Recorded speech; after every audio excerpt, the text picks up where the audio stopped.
Alrighty guys, today I'm going to be showing you how to change the gear oil in your rear differential. This is going to be on a 2016 Ford F150, and this is going to be kind of for the DIYer.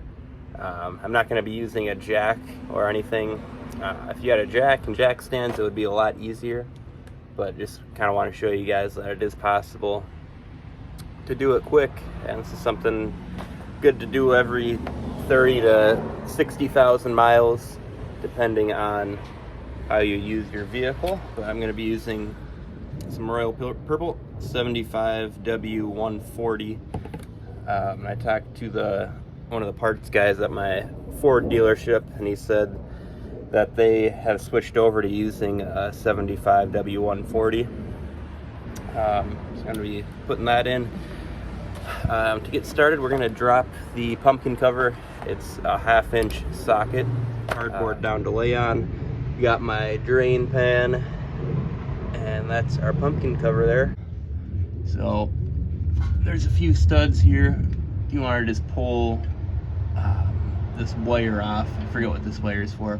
Just pull it off, make sure this brake line isn't in the way.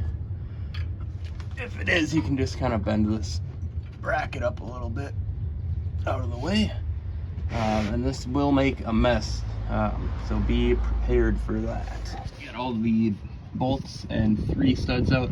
Make sure to take a picture or remember where these studs are, so you can put those back in the right location.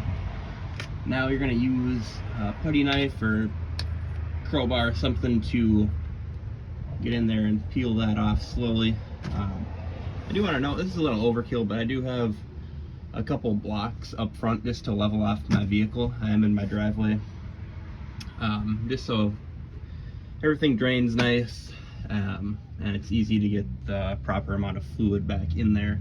I also do have the rear wheels chalked up so this thing doesn't roll me. Yeah, then we'll just get in here and pry this off slowly.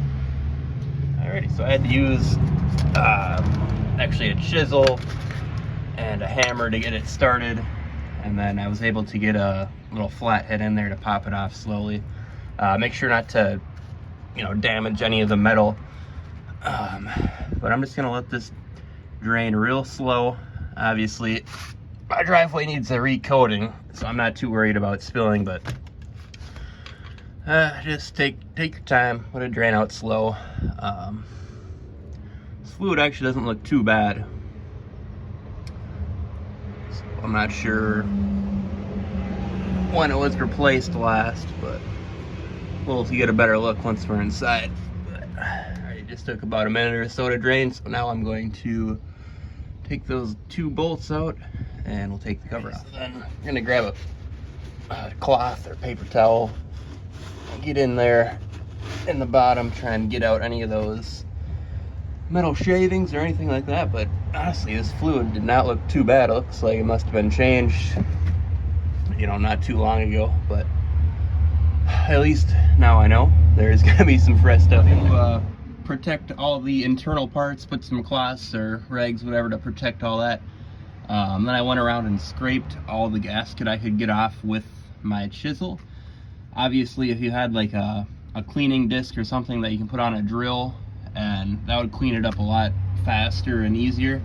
But again, this is a video about just doing it with what you got. So cleaned all the gasket off.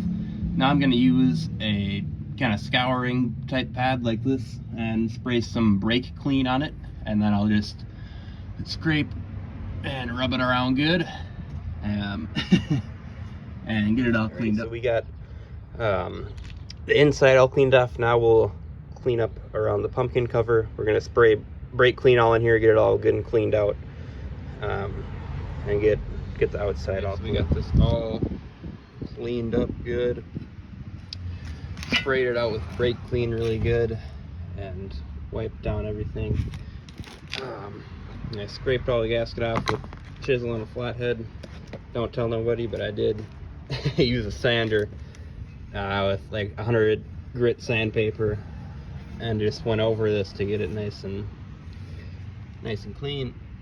Now Now we're gonna take some gear oil gasket maker and we're gonna go around the pumpkin cover on the inside of the holes, and then we'll throw it on there.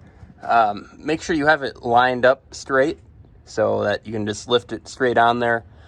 And then we're gonna just get these bolts just a hand tight.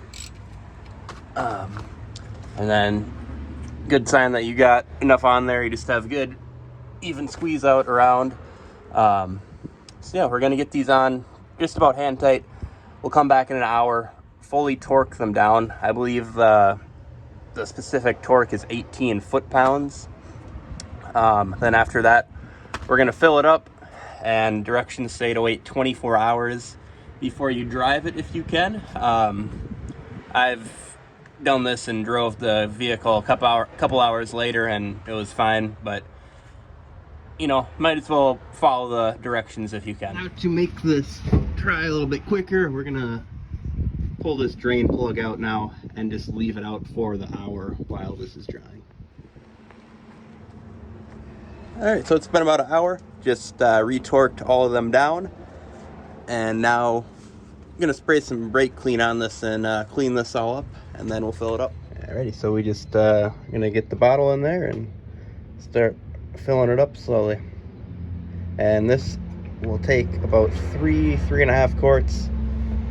So I got 4, and see how much it takes. So I got as much as I could out of these 3 quarts. Now we're gonna dump these 2 into this one, so we can get everything we can out of these bottles. All right, so we got about 2 3/4 quarts in there, and it's just starting to drip out. So I'm gonna put some thread sealant on this drain plug, and then we'll tighten it up. Alrighty, so then you wanna grab your socket like this. You don't want to go down low and over torque it, so we'll just grab it up here and get it nice and tight. And it's always better to have it a little too loose and have it drip a little bit. You can always go and tighten it back up. It's better than, you know, cracking this or fucking up the threads. So now you should be good to go to drive it. I'm gonna let this gasket seal up another hour or so. Then I'll go give it a test drive and make sure there's no leaks. We got that done. I took it on a little drive after about an hour, and there were no leaks, so we're all good to go. Again, this wasn't, you know, I'm not a professional mechanic or anything, but I just wanted to show you guys that you can do it in your driveway without a jack or anything. It does suck, but if you want to get it done and save some money, you can go ahead and do it. It's not very hard.